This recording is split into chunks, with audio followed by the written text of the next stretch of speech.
y bienvenidos a otro video. Hoy lo que vamos a hacer es dar un pantallazo muy breve sobre energía de la biomasa. Primero tenemos que empezar definiendo qué es la biomasa.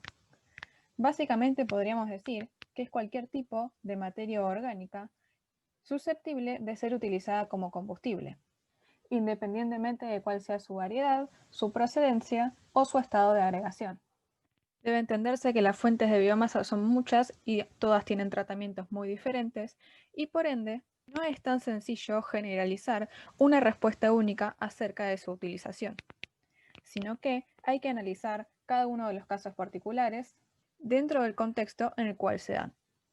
Podríamos preguntarnos de dónde es que proviene la energía que se encuentra almacenada en la biomasa, y la respuesta es bastante sencilla. La biomasa, como prácticamente todas las otras fuentes de energía en el planeta Tierra, provienen últimamente del Sol. La energía del Sol llega a la superficie terrestre y permite que los organismos fotosintéticos crezcan y se desarrollen. Los mismos pueden ser utilizados directamente como fuente de energía o pueden ser industrializados y también pueden ser consumidos por otros organismos que generan desechos utilizables o que pueden ser consumidos por la población. Por ende, no importa de dónde provenga la biomasa, si es de residuos ganaderos, si es del sector agrícola o de cultivos forestales, de residuos de las industrias asociadas o de nuestros residuos urbanos, siempre el origen último de la energía que contengan va a ser la estrella de nuestro sistema solar, el Sol. Como vemos, la biomasa puede tomar múltiples formas, por lo tanto, es difícil hacer generalizaciones acerca de ella, pero vamos a tratar de comentar rápidamente algunas ventajas y desventajas que aplican a la mayoría de los casos. En general, puede decirse que la biomasa es renovable. Cabe destacar que para ello el recurso debe ser gestionado de la forma correcta. Esto quiere decir que no vamos a ir a talar un bosque nativo para generar energía eléctrica, sino que más bien podríamos pensar en plantar y gestionar correctamente cultivos, o mejor aún, aprovechar los residuos que sobren tanto de los cultivos como de las industrias forestales. Todo esto a una tasa que permita la renovación de este recurso para que no se genere el agotamiento. Una de las principales ventajas de la biomasa frente a las demás energías renovables es que la misma es almacenable por naturaleza. Tanto los combustibles que de ella derivan, como por ejemplo los pellets de madera, los granos o cáscaras de granos, etcétera, pueden ser fácilmente almacenados. Es decir, que ahí nosotros tendríamos la energía que vamos a utilizar como fuente almacenada en forma de energía interna. En cambio, esto no ocurre, por ejemplo, con la energía eólica, la solar o la energía obtenida de los mares y océanos. En todos esos casos, estamos completamente a merced de la variabilidad del recurso. Esta característica de ser almacenable nos permite aplicar el concepto de energía de la biomasa a muchos procesos que necesitan estar funcionando continuamente. Además, la conversión es bastante versátil. Con un mismo tipo de biomasa, yo podría optar por varios caminos para obtener energía de diferentes formas. Un punto muy importante de la energía de la biomasa es que permite desarrollar las economías regionales, más aún en un país como Argentina, que es tan importante desde los puntos de vista forestal y agropecuario. El punto que más se suele resaltar es que el ciclo de dióxido de carbono es cerrado. Esto quiere decir que el dióxido de carbono que se emita, por ejemplo, al combustionar la biomasa para generar energía, es compensado por el dióxido de carbono que absorbe esa misma biomasa en su etapa de crecimiento y desarrollo.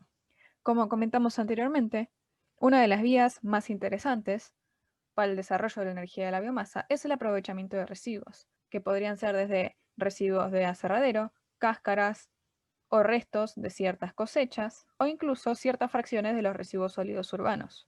Como principal desventaja, lo que siempre suele nombrarse es la posible competencia con alimentos. Esto quiere decir que, por ejemplo, la soja que se utiliza para fabricar biodiesel o el maíz que se utiliza para fabricar el bioetanol podrían ser utilizados tranquilamente tanto para alimentar a la población como para alimentar ganado, por ejemplo. Además, esta competencia no tiene por qué ser directa. También podría cuestionarse, por ejemplo, el uso del terreno, el agua y otros recursos para realizar un determinado cultivo energético que no sea comestible, en vez de para cultivar alimento para la población. Más adelante vamos a ver que esto aplica en realidad a un pequeño sector de la biomasa y que en realidad tenemos muchas más posibilidades para aprovecharla. Otro problema suele ser la incertidumbre de costos. Esto sucede muchas veces, por ejemplo, cuando realizamos aprovechamiento de residuos. Ese residuo no tiene un valor en el mercado de antemano. Por lo tanto, es difícil desarrollar un proyecto en base a una materia prima que no tiene un costo establecido a priori. Atado al primer punto está el requerimiento de agua y fertilizantes en algunos casos. Y como último punto, y creo que uno de los más importantes y problemáticos, podemos nombrar a la baja densidad energética de la biomasa. Esto quiere decir que podemos obtener poca energía por unidad de masa o unidad de volumen de la biomasa.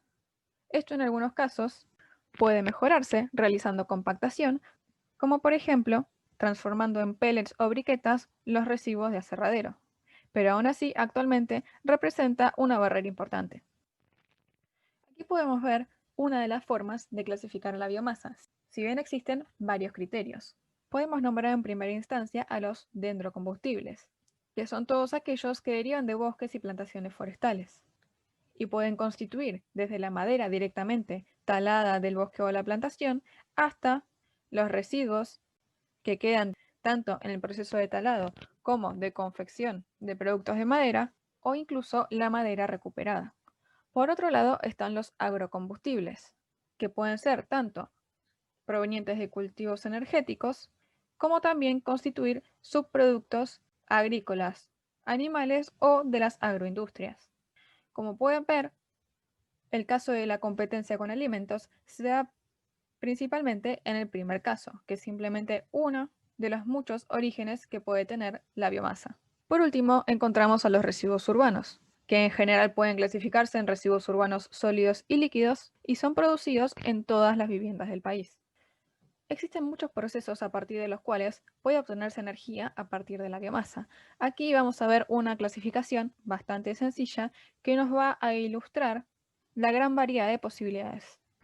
Estos procesos podemos dividirlos en primera instancia en procesos biológicos y procesos no biológicos.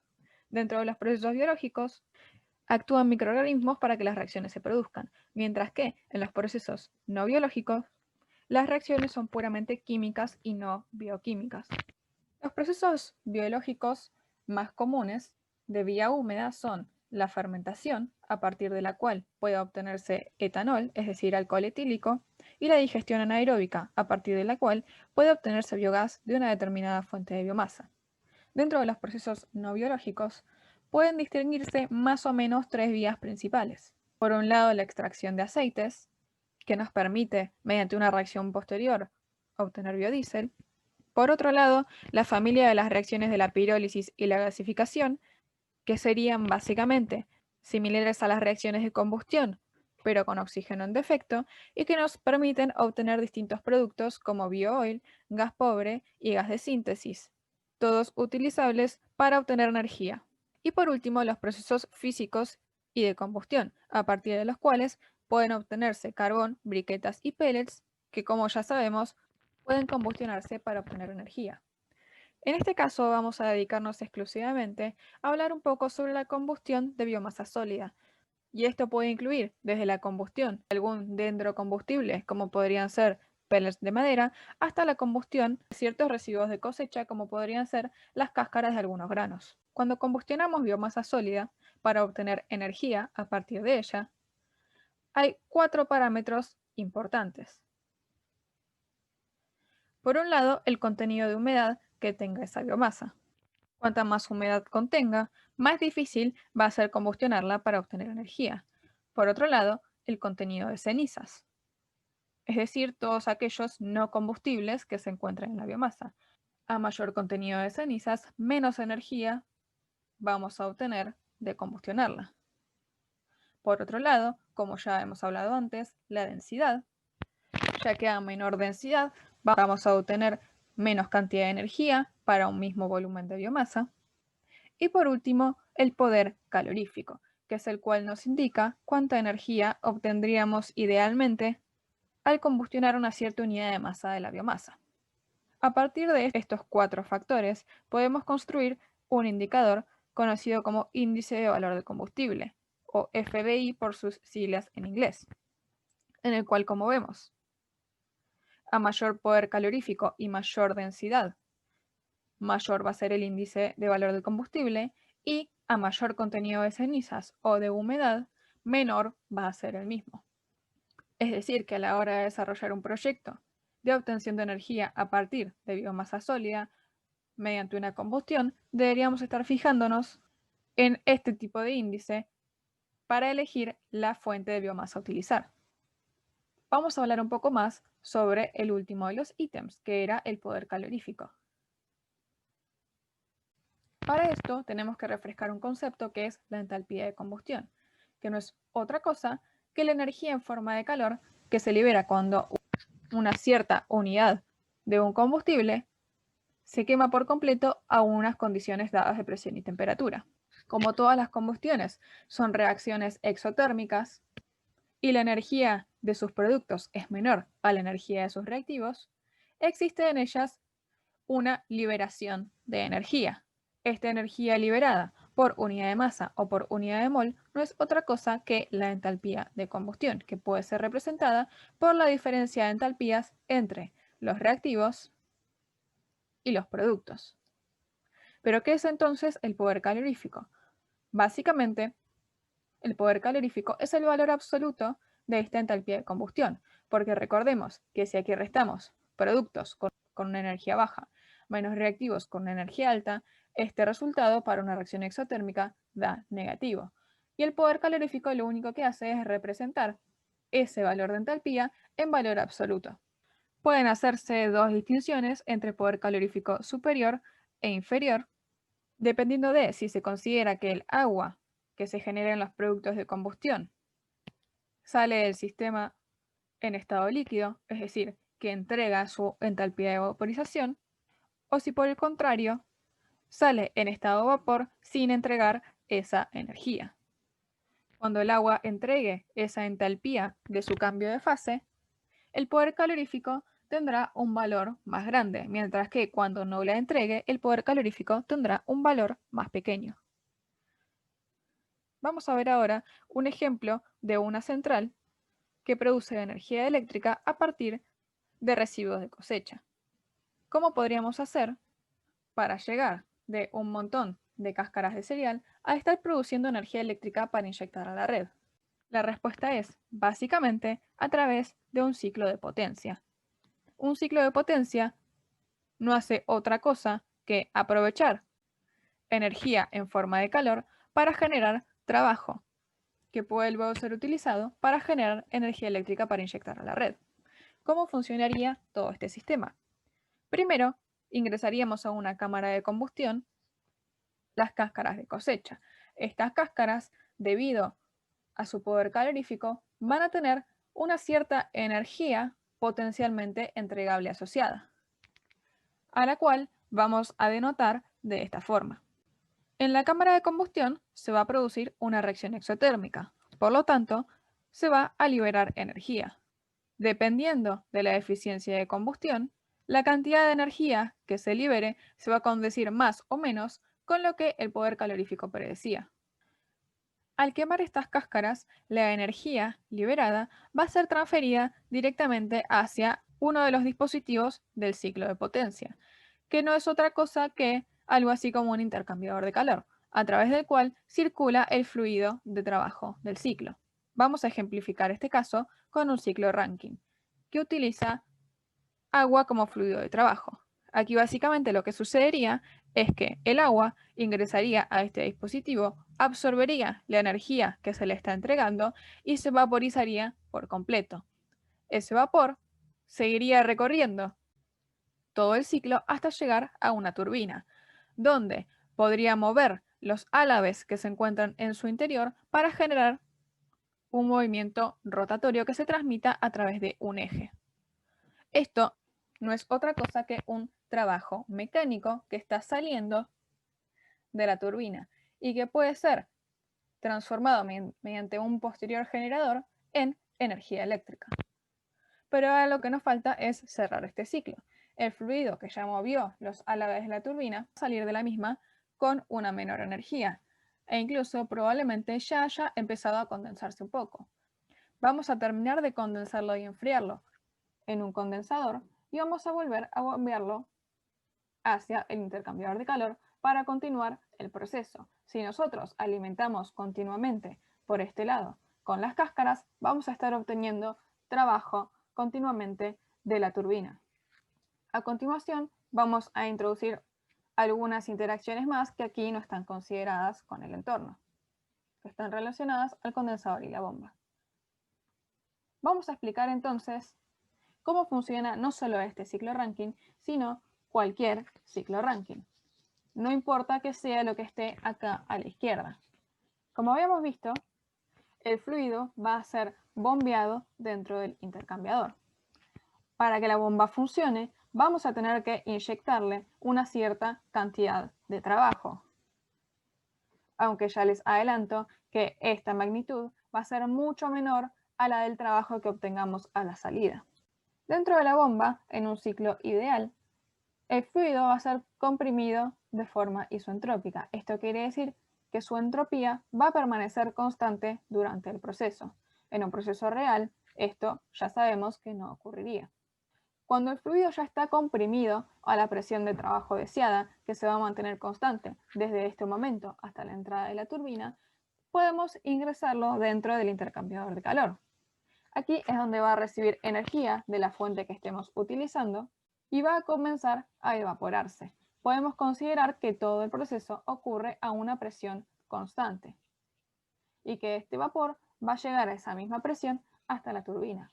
En la turbina, el vapor se va a expandir, es decir, va a bajar su presión, y en un ciclo ideal esto ocurre también de forma isoentrópica, es decir, no varía la entropía entre la entrada y la salida. Mientras que el fluido está perdiendo presión, se está generando un trabajo de salida del ciclo. Una vez que el fluido atravesó completamente la turbina, va a ingresar al condensador, que es quien lo va a devolver a su estado inicial. Para poder condensar por completo este fluido, lo que tenemos que hacer es extraerle calor. Este calor normalmente se extrae mediante otro fluido que está a una temperatura más baja que pasa por dentro del equipo. Pero aquí simplemente estamos visualizando lo que le sucede a la corriente de proceso, es decir, que ese otro fluido estaría aquí por fuera de nuestro análisis. Podemos considerar también que el proceso en el condensador ocurre a una presión constante. Por lo tanto, todo el ciclo va a estar trabajando entre dos presiones. Por un lado, la que está entre la salida de la bomba y la entrada de la turbina, que sería la presión más alta, y por otro lado, la presión que está entre la salida de la turbina y la entrada de la bomba, que sería la presión más baja. De esta forma, entonces, ya vimos cómo podemos obtener un trabajo transformable en energía eléctrica a partir del ingreso de calor, que podría ser en principio de cualquier fuente, pero en nuestro caso va a provenir, como ya hemos dicho antes, de la biomasa. Aquí lo que les dejamos es un resumen de cómo quedarían los balances de energía para cada uno de los equipos. Lo que tenemos a la izquierda son las tasas de transferencia de energía, ya sea en forma de trabajo o de calor. Y lo que tenemos a la derecha, como pueden ver, tienen siempre la misma estructura. Esto que vemos aquí es el caudal de fluido de trabajo, que es siempre constante. Y lo que tenemos entre paréntesis es la diferencia de entalpías entre los estados de salida y de entrada de los equipos. Pueden ver el detalle de cómo se llega a estos balances en el video correspondiente que les vamos a dejar linkeado arriba. También en el mismo video vimos cómo calcular el trabajo neto obtenido del ciclo, que no es otra cosa que el trabajo que sale de la turbina menos el que ingresa por la bomba, y cómo calcular el rendimiento térmico del mismo, que no es otra cosa que el objetivo que quiero obtener, que es un trabajo neto, sobre cuánto me cuesta llegar a ese objetivo, que sería en este caso el calor de entrada al ciclo. Les recuerdo que si quieren repasar este concepto pueden ir al video que corresponde. Ahora, a partir de esto, vamos a dar un paso más, y es calcular el rendimiento global de todo este sistema. Teniendo en cuenta que la combustión no tiene un rendimiento de 100% y por ende yo voy a tener que alimentar con más cáscara de la necesaria, teóricamente, para producir esta cantidad de energía y que además en la transformación de trabajo mecánico a la potencia eléctrica requerida va a haber algunas pérdidas. El rendimiento de la cámara de combustión puede definirse de una forma sencilla, básicamente como el cociente entre la energía que estoy pudiendo entregar hacia el intercambiador de calor sobre la energía que potencialmente tenía que entregarme ese combustible según la cantidad de combustible que alimenté y el poder calorífico del mismo. Este rendimiento nos va a decir qué tan bien o qué tan mal estamos aprovechando la potencialidad de ese combustible. El rendimiento térmico, que corresponde al ciclo de potencia, ya lo hemos definido. Por lo tanto, nos queda definir un último rendimiento debido a las pérdidas en la transformación, que básicamente no va a ser otra cosa que la relación entre la potencia final obtenida, que es la que va a requerir el proyecto, y la potencia neta que salió del ciclo. Si nosotros quisiéramos calcular un rendimiento global, pueden comprobar que lo único que tendríamos que hacer es multiplicar cada uno de estos tres rendimientos. Si ustedes reemplazan los rendimientos por los cocientes que corresponden y simplifican, van a encontrar que el rendimiento global no es otra cosa que la potencia final obtenida, que es la requerida por el proyecto, sobre esa cantidad de energía que potencialmente podía entregarnos el combustible. De esta forma, con todos los rendimientos calculados, podríamos, por ejemplo, darnos una idea de cuánto combustible, es decir, cuánta biomasa tendríamos que estar entregando a todo este sistema para obtener una determinada potencia requerida por un proyecto. Espero que el video les haya sido útil y nos vemos en la próxima.